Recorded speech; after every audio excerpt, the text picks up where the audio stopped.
ओम शांति 18 अगस्त 2025 साकार मुरलीर मुख्य पॉइंट रे परम पिता परम शिक्षक परम सद्गुरु शिव बाबा कहते मिठे बच्चे जेपरी बाबा हेउछंती गाइड होई समस्त को घरर रास्ता बताइबाकु हेबो अंध मानकर लाठी हेबाकु पड़िबो।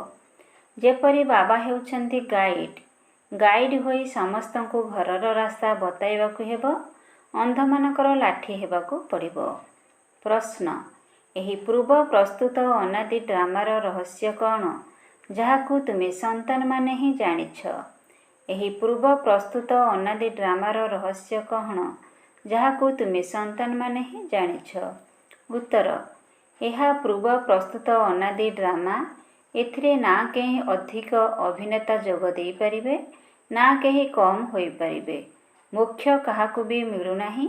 जदि कही कहिबे आमे एही आवागमन बा जन्म मरण चक्र रे आसीबु ही नाही तेबे बाबा कहिबे ही किछि समय पाई होई पारे किंतु निजर पार्ट रु कही बिल्कुल मुक्त होई परिबे नाही। ड्रामार एही रहस्य को तुमे संतान माने ही जानिछ। ओम शांति मधुर संतान माने एक कथा जानिछंती जे भोलानाथ काहाकू कहा जाउछि। ए कथा तुमे संगम जुगी संतान माने ही जानि परिबो। कलिजुगी मनुष्य तिले मात्र भी जानि नाहंती। एकमात्र बाबा ही हेउछंती ज्ञानर सागर। से ही सृष्टिर आदि मध्य अंतर ज्ञान बुझाउछंती। बाबा निजर परिचय देउछंती तुमे एबे बुझी पारुछ आगरू किछि जानि नथिल। बाबा कहउछंती मु ही आसी भारत को स्वर्ग करी बेहदर संपत्ति देउछि जहाकू तुमे एबे नेउछ। जानुछ आमे बेहदर बाबांक ठारू बेहदर सुखर संपत्ति नेउछु। एहा पूर्व निर्दिष्ट ड्रामा। जणे हेले अभिनेता एही नाटक रे ना अधिक होई परिबे ना कम होई परिबे। समस्त को निजर निजस्व अभिनय मिलिछि। मुख्य कहीं हेले भी होई परिबे नाही। जे जेउ धर्मर होइथिबे पुणी सेही धर्म को जिबे।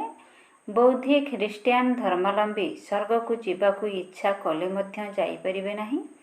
जेबे तांकर धर्मस्थापक आसीथांती तेबे ही तांकर अभिनय आरंभ होइथाय। ए सबु तुमे पिलामानंकर बुद्धि रे अछि।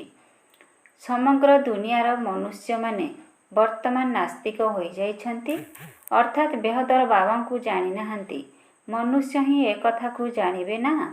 एही हेउछि मनुष्य मानकर नाटकशाला। प्रत्येक आत्मा निर्वाण धामरू आसुछंती अभिनय करिबा पाई परे निर्वाण धाम जीवा पाई पुरुषार्थ करुछंती। कुहंती बुद्ध निर्वाण गले। एबे बुद्धंक शरीर तो गला नहीं आत्मा ही गला। किंतु बाबा बुझाउछंती केही हेले निर्वाण को जाउ नाहंती। नाटकरू केही बाहरी पारिबे ही नाही। मोक्ष पाई पारिबे नाही। एहा पूर्व निर्दिष्ट ड्रामा अटे ना। केतेक मनुष्य भाबुछंती मोक्ष मिलिथाय एथिपाई पुरुषार्थ करिथांती। जेपरि जैन्य धर्मर लोके पुरुषार्थ करिथांती तांकर निजस्व नीति प्रथा रहिछि। तांकर निजस्व गुरु रहिछंती जाहाकू सेमाने मानुछंती। बाकी मोक्ष काहाकू भी मिलु नाही। तुमे तो जानुछ आमे हेउछु एही ड्रामार अभिनेता। आमे केबे आसिलु पुणी किपरि जिबु ए कथा काहाकू हेले भी जणा नाही। जीवजंतु तो जानिबे नाही। मनुष्य ही कहउछंती आमे हेलु अभिनेता। एहा हेउछि कर्मक्षेत्र। जेउठी आत्मा माने रहुछंती तांको कर्मक्षेत्र कुहाजिबो नाही। ताहा तो हेउछि निराकारी दुनिया। सेठारे कौनसी खेलकूद हुए नाही अभिनय हेउ नाही। निराकारी दुनियारू साकारी दुनिया को आसुछंती अभिनय करिबा पाई जहार पुणी पुनरावृत्ति होई चलिछि। प्रलय केबे होई ही नथाय।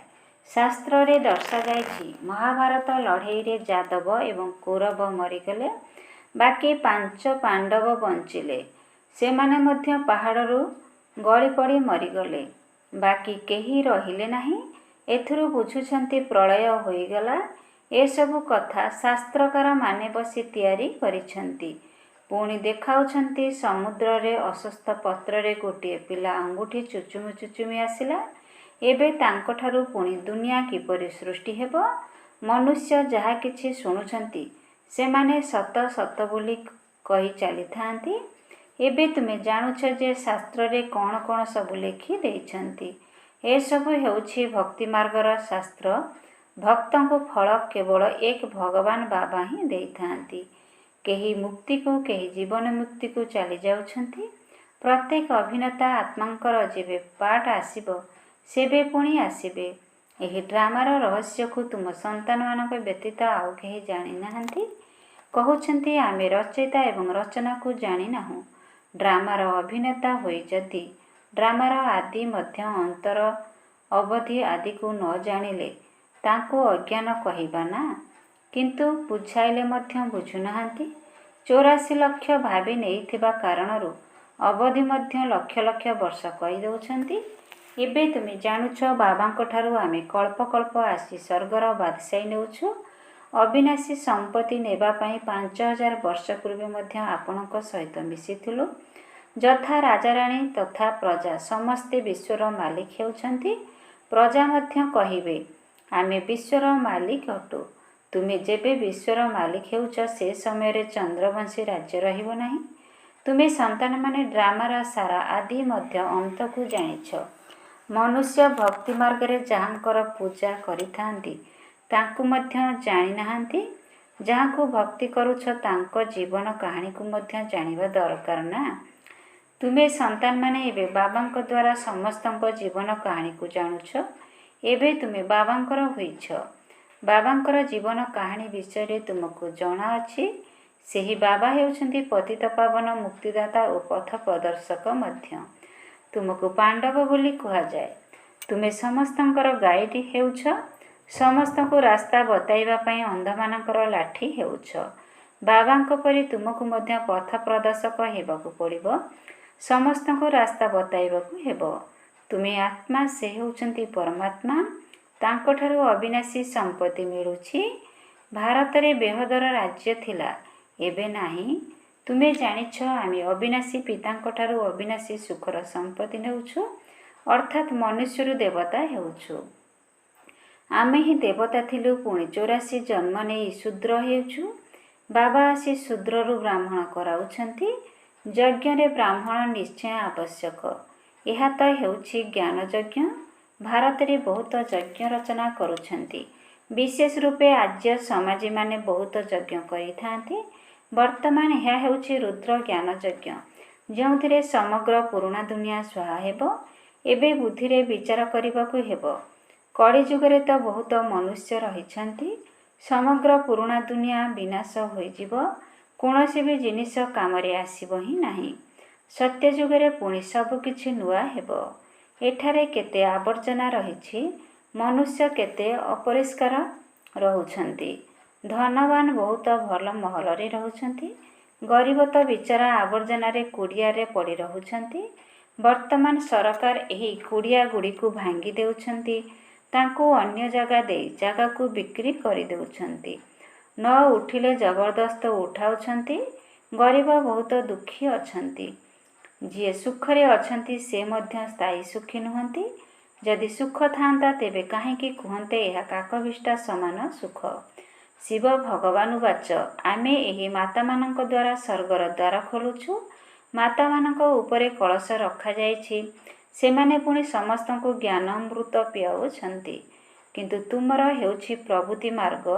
ତୁମେ ହେଉଛ ପ୍ରକୃତ ବ୍ରାହ୍ମଣ। ତେଣୁ ସମସ୍ତଙ୍କୁ ଜ୍ଞାନଚିତା ଉପରେ ବସାଉଛ। ଏବେ ତୁମେ ହେଲ ଦୈବୀ ସମ୍ପ୍ରଦାୟର ଅସୁରୀ ସମ୍ପ୍ରଦାୟ, ଅର୍ଥାତ୍ ରାବଣ ରାଜ୍ୟ। ଗାନ୍ଧୀ ମଧ୍ୟ କହୁଥିଲେ ରାମ ରାଜ୍ୟ ହେଉ। ଡାକୁଛନ୍ତି ହେ ପତିତ ପାବନ ଆସ, କିନ୍ତୁ କେହି କ'ଣ ନିଜକୁ ପତିତ ବୋଲି ଭାବୁଛନ୍ତି? ବାବା ପିଲାମାନଙ୍କୁ ଜାଗ୍ରତ କରାଉଛନ୍ତି। ତୁମେ ଘୋର ଅନ୍ଧକାରରୁ ଆଲୋକକୁ ଆସିଛ। ମନୁଷ୍ୟମାନେ ତ ଭାବୁଛନ୍ତି ଗଙ୍ଗା ସ୍ନାନ କରିବା ଦ୍ୱାରା ପତିତରୁ ପବିତ୍ର ହୋଇଯିବ। ଏପରି ତ ଗଙ୍ଗାରେ, ହରିଦ୍ୱାର ଠାରେ ସମସ୍ତ ଆବର୍ଜନା ପଡ଼ୁଛି। କେଉଁଠି ସମସ୍ତ ଆବର୍ଜନା ପୁଣି କ୍ଷତକୁ ନେଇଯାଉଛନ୍ତି। ସତ୍ୟ ଯୁଗରେ ଏପରି କାମ ହେବ ନାହିଁ। ସେଠାରେ ତ ଅନେକ ଶସ୍ୟ ରହିବ। ପଇସା ଖର୍ଚ୍ଚ କରିବାକୁ ପଡ଼ିନଥାଏ। ବାବା ଅନୁଭବୀ ଅଟନ୍ତି ନା। ଆଗରୁ ଶସ୍ୟ କେତେ ଶସ୍ତା ଥିଲା। ସତ୍ୟ ଯୁଗରେ ବହୁତ କମ୍ ମନୁଷ୍ୟ ରହିବେ। ତେଣୁ ପ୍ରତ୍ୟେକ ଜିନିଷ ବହୁତ ଶସ୍ତା ରହିବ। ତେଣୁ ବାବା କହୁଛନ୍ତି ମଧୁର ସନ୍ତାନମାନେ ଏବେ ତୁମକୁ ପତିତରୁ ପବିତ୍ର ହେବାକୁ ପଡ଼ିବ। ବହୁତ ସହଜ ଉପାୟ ବତାଉଛନ୍ତି। ନିଜକୁ ଆତ୍ମା ଭାବି ବାବାଙ୍କୁ ମନେ ପକାଅ। ଆତ୍ମାରୂପୀ ସୁନାରେ ହିଁ ଖାଦ ପଡ଼ୁଥିବାରୁ ନକଲି ହୋଇଯାଇଛି। ଯେଉଁମାନେ ପାରସ ବୁଦ୍ଧି ଥିଲେ ସେମାନେ ଏବେ ପଥର ବୁଦ୍ଧି ହୋଇଯାଇଛନ୍ତି। ତୁମେ ଏବେ ବାବାଙ୍କ ପାଖକୁ ପାରସନାଥରୁ ପାରସନାଥ ହେବାକୁ ଆସିଛ। ବେହଦର ବାବା ତୁମକୁ ବିଶ୍ୱର ମାଲିକ କରାଉଛନ୍ତି। ତାହା ପୁଣି ସ୍ୱର୍ଣ୍ଣିମ ଯୁଗ ବିଶ୍ୱର। ଏହା ହେଉଛି ବିଶ୍ୱର ଲୋହଯୁଗ। ବାବା ବସି ପିଲାମାନଙ୍କୁ ପାରସପୁରୀର ମାଲିକ କରାଉଛନ୍ତି। ତୁମେ ଜାଣୁଛ ଏଠାକାର ଏତେ କୋଠାବାଡ଼ି ଆଦି କୌଣସି କାମରେ ଆସିବ ନାହିଁ। ସବୁ ସମାପ୍ତ ହୋଇଯିବ। ଏଠାରେ କ'ଣ ଅଛି? ଆମେରିକା ପାଖରେ କେତେ ସୁନା ରହିଛି। ଏଠାରେ ଅଳ୍ପ ବହୁତ ସୁନା ଯାହା ମାତାମାନଙ୍କ ପାଖରେ ଅଛି ତାକୁ ମଧ୍ୟ ନେଇଯାଉଛନ୍ତି। କାହିଁକିନା କରଜ ବଦଳରେ ସୁନା ଦେବାକୁ ପଡ଼ୁଛି। ସେଠାରେ ତୁମ ପାଖରେ ସୁନା ହିଁ ସୁନା ରହିବ। ଏଠାକାର କଉଡ଼ି ସେଠାରେ ହୀରା ରହିବ। ଏହାକୁ ଲୌହଯୁଗ କୁହାଯାଉଛି। ଭାରତ ହିଁ ଅବିନାଶୀ ଖଣ୍ଡ ଅଟେ। କେବେ ବିନାଶ ହେଉନାହିଁ। ଭାରତ ହେଉଛି ସବୁଠାରୁ ଶ୍ରେଷ୍ଠ ଦେଶ। ତୁମେ ମାତାମାନେ ସାରା ବିଶ୍ୱର ଉଦ୍ଧାର କରୁଛ। ତୁମ ପାଇଁ ନିଶ୍ଚୟ ନୂଆ ଦୁନିଆ ଦରକାର। ପୁରୁଣା ଦୁନିଆର ବିନାଶ ହୋଇଯିବ। କେତେ ବୁଝିବାର କଥା। ଶରୀର ନିର୍ବାହ ପାଇଁ ଧନ୍ଦା ଆଦି ମଧ୍ୟ କରିବାକୁ ହେବ। କିଛି ହେଲେ ଛାଡ଼ିବାର ନାହିଁ। ବାବା କହୁଛନ୍ତି ସବୁକିଛି କରି ମଧ୍ୟ ମୋତେ ମନେ ପକାଅ। ଭକ୍ତି ମାର୍ଗରେ ମଧ୍ୟ ତୁମେ ମୋତେ ମନେ ପକାଇଲେ ଯେ ଆମକୁ ଆସି ଶ୍ୟାମଳରୁ ଗୋରା ବନାଅ। ତାଙ୍କୁ ଯାତ୍ରୀ କୁହାଯାଉଛି। ତୁମେ ମଧ୍ୟ ଯାତ୍ରୀ ଅଟ ନା? ତୁମର ଘର ହେଉଛି ସେଠାରେ ଯେଉଁଠି ସବୁ ଆତ୍ମାମାନେ ରହୁଛନ୍ତି। ତୁମେ ସମସ୍ତଙ୍କୁ ଜ୍ଞାନ ଚିତା ଉପରେ ବସାଉଛ। ସମସ୍ତେ ହିସାବ କିତାବ ପରିଶୋଧ କରି ଫେରିଯିବେ। ପୁଣି ନୂଆ ରୂପରେ ତୁମେ ଆସିବ। ଯେତେ ବାବାଙ୍କ ସ୍ମୃତିରେ ରହିବ ସେତେ ପବିତ୍ର ହେବ ଏବଂ ଉଚ୍ଚ ପଦ ପାଇବ। ମାତାମାନଙ୍କ ପାଖରେ ତ ପୁରୁଷାର୍ଥ ରହିଥାଏ। ପୁରୁଷମାନଙ୍କର ବୁଦ୍ଧି ଧନ୍ଦା ଆଦିରେ ଘୁରି ବୁଲୁଥାଏ। ସେଥିପାଇଁ ବାବା କଳସ ମାତାମାନଙ୍କ ଉପରେ ରଖୁଛନ୍ତି। ଏଠାରେ ସ୍ତ୍ରୀକୁ ତ କହୁଛନ୍ତି ଯେ ପତି ହିଁ ତୁମର ଈଶ୍ୱର ଗୁରୁ ସବୁକିଛି। ତୁମେ ତାଙ୍କର ହେଉଛ ଦାସୀ। ଏବେ ପୁଣି ବାବା ତୁମ ମାତାମାନଙ୍କୁ କେତେ ଶ୍ରେଷ୍ଠ କରାଉଛନ୍ତି। ତୁମେ ନାରୀମାନେ ହିଁ ଭାରତର ଉଦ୍ଧାର କରୁଛ। କେହି କେହି ବାବାଙ୍କୁ ପଚାରୁଛନ୍ତି ଆବାଗମନରୁ କିପରି ମୁକ୍ତ ହେବୁ? ବାବା କହୁଛନ୍ତି ହିଁ କିଛି ସମୟ ପାଇଁ। ତୁମେ ପିଲାମାନେ ତ ଆଦିରୁ ଅନ୍ତ ପର୍ଯ୍ୟନ୍ତ ଅଲରାଉଣ୍ଡର ଅଭିନୟ କରୁଛ। ଅନ୍ୟ ଯେଉଁମାନେ ଅଛନ୍ତି ସେମାନେ ମୁକ୍ତିଧାମରେ ରହୁଛନ୍ତି। ତାଙ୍କର ଅଳ୍ପ ଅଭିନୟ ରହିଛି। ସେମାନେ ସ୍ୱର୍ଗକୁ ତ ଯିବେ ନାହିଁ। ଆବାଗମନରୁ ମୁଖ୍ୟ ତାଙ୍କୁ କୁହାଯିବ ଯିଏ ଶେଷରେ ଆସିବେ ଏବଂ ଚାଲିଯିବେ। ସେମାନେ ଜ୍ଞାନ ଆଦି ଶୁଣିପାରିବେ ନାହିଁ। ସେମାନେ ହିଁ ଶୁଣିବେ ଯେଉଁମାନେ ଆରମ୍ଭରୁ ଅନ୍ତ ପର୍ଯ୍ୟନ୍ତ ଅଭିନୟ କରୁଛନ୍ତି। କେହି କେହି କହୁଛନ୍ତି ଆମକୁ ଏହା ହିଁ ପସନ୍ଦ, ଆମେ ସେହିଠାରେ ହିଁ ବସି ରହିବୁ। ଏପରି କ'ଣ ହୋଇପାରିବ? ଡ୍ରାମାରେ ନିର୍ଦ୍ଧାର୍ଯ୍ୟ ହୋଇଛି ଶେଷ ସମୟରେ ହେଲେ ମଧ୍ୟ ଅଭିନୟ କରିବା ପାଇଁ ନିଶ୍ଚୟ ଆସିବେ। ବାକି ସାରା ସମୟ ଶାନ୍ତିଧାମରେ ରହିଥାନ୍ତି। ଏହା ହେଉଛି ଅବିନାଶୀ ଡ୍ରାମା। ଆଚ୍ଛା, ମିଠା ମିଠା ଶିଖିଲେ ଦେ ସନ୍ତାନମାନଙ୍କ ପ୍ରତି ମାତା ପିତା ବାପଦାଦାଙ୍କର ମଧୁର ସ୍ନେହ ସମ୍ପନ୍ନ ଶୁଭେଚ୍ଛା ଏବଂ ସୁପ୍ରଭାତ। ଆତ୍ମିକ ପିତାଙ୍କର ଆତ୍ମିକ ସନ୍ତାନମାନଙ୍କୁ ନମସ୍ତେ। ଆତ୍ମିକ ସନ୍ତାନମାନଙ୍କର ଆତ୍ମିକ ପିତାଙ୍କୁ ନମସ୍ତେ ନମସ୍ତେ ନମସ୍ତେ।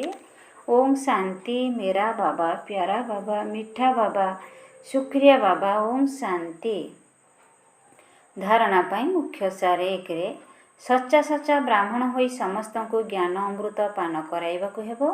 ଜ୍ଞାନ ଚିତା ଉପରେ ବସାଇବାକୁ ହେବ। ସଚ୍ଚା ସଚ୍ଚା ବ୍ରାହ୍ମଣ ହୋଇ ସମସ୍ତଙ୍କୁ ଜ୍ଞାନ ଅମୃତ ପାନ କରାଇବାକୁ ହେବ। ଜ୍ଞାନ ଚିତା ଉପରେ ବସାଇବାକୁ ହେବ। 2ରେ ଶରୀର ନିର୍ବାହ ପାଇଁ କର୍ମଧନ୍ଦା ଆଦି ସବୁକିଛି କରି ପତିତରୁ ପାବନ ହେବା ପାଇଁ ବାବାଙ୍କୁ ମନେ ପକାଇବାକୁ ହେବ ଏବଂ ସମସ୍ତଙ୍କୁ ବାବାଙ୍କର ସ୍ମୃତି ଦେବାକୁ ହେବ। ଶରୀର ନିର୍ବାହ ପାଇଁ କର୍ମଧନ୍ଦା ଆଦି ସବୁ କିଛି କରି ପତିତରୁ ପାବନ ହେବା ପାଇଁ ବାବାଙ୍କୁ ମନେ ପକାଇବାକୁ ହେବ ଏବଂ ସମସ୍ତଙ୍କୁ ବାବାଙ୍କର ସ୍ମୃତି ଦେବାକୁ ହେବ। ବରଦାନ। ବିଶେଷତା ଗୁଡ଼ିକୁ ଦାନ କରି ମହାନ ହେଉଥିବା ମହାଦାନୀ ହୁଅ। ବିଶେଷତା ଗୁଡ଼ିକୁ ଦାନ କରି ମହାନ ହେଉଥିବା ମହାଦାନୀ ହୁଅ। ଜ୍ଞାନଦାନ ତ ସମସ୍ତେ କରୁଛନ୍ତି, କିନ୍ତୁ ତୁମେ ବିଶେଷ ଆତ୍ମାମାନଙ୍କୁ ନିଜର ବିଶେଷତା ଗୁଡ଼ିକୁ ଦାନ କରିବାକୁ ହେବ। ଯିଏ ବି ତୁମ ସମ୍ମୁଖକୁ ଆସିବ ତାକୁ ତୁମ ଦ୍ୱାରା ବାବାଙ୍କର ସ୍ନେହର ଅନୁଭବ ହେଉ। ତୁମର ଚେହେରା ଦ୍ୱାରା ବାବାଙ୍କର ଚିତ୍ର ଏବଂ ଚାଲିଚଳନ ଦ୍ୱାରା ବାବାଙ୍କର ଚରିତ୍ର ଦେଖାଯାଉ। ତୁମମାନଙ୍କର ବିଶେଷତା ଗୁଡ଼ିକୁ ଦେଖି ସେ ମଧ୍ୟ ବିଶେଷ ଆତ୍ମା ହେବାର ପ୍ରେରଣା ପ୍ରାପ୍ତ କରୁ। ଯଦି ଏହିଭଳି ମହାଦାନୀ ହୋଇଯିବ ତେବେ ଆଦିଠାରୁ ଅନ୍ତ ପର୍ଯ୍ୟନ୍ତ ପୂଜ୍ୟ ପଣିଆରେ ମଧ୍ୟ ଏବଂ ପୂଜାରୀ ପଣିଆରେ ମଧ୍ୟ ମହାନ ହୋଇ ରହିବ। ସ୍ଲୋଗାନ: ସର୍ବଦା ଆତ୍ମ ଅଭିମାନୀ ସ୍ଥିତିରେ ରହୁଥିବା ଆତ୍ମା ହିଁ ସବୁଠାରୁ ବଡ଼ ଜ୍ଞାନୀ। ସର୍ବଦା ଆତ୍ମ ଅଭିମାନୀ ସ୍ଥିତିରେ ରହୁଥିବା ଆତ୍ମା ହିଁ ସବୁଠାରୁ ବଡ଼ ଜ୍ଞାନୀ। ଓମ୍ ଶାନ୍ତି।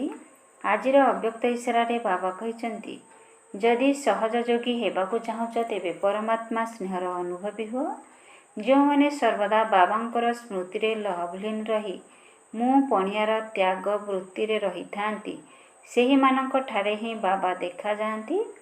ତୁମେ ପିଲାମାନେ ଯେବେ ଜ୍ଞାନ ଆଧାରରେ ବାବାଙ୍କ ସ୍ମୃତିରେ ମଜି ଯାଉଛ ତେବେ ଏହିଭଳି ମଜିଯିବା ହିଁ ହେଉଛି ଲଭ୍ଲୀନ ସ୍ଥିତି। ଯେତେବେଳେ ତୁମେମାନେ ବାବାଙ୍କର ଲଭ୍ରେ ଲୀନ ହୋଇଯାଉଛ ଅର୍ଥାତ୍ ଲଗନରେ ମଗନ ହୋଇଯାଉଛ ସେତେବେଳେ ବାବାଙ୍କ ସମାନ ହୋଇଯାଉଛ। ଓମ୍ ଶାନ୍ତି, ଓମ୍ ଶାନ୍ତି, ଓମ୍ ଶାନ୍ତି।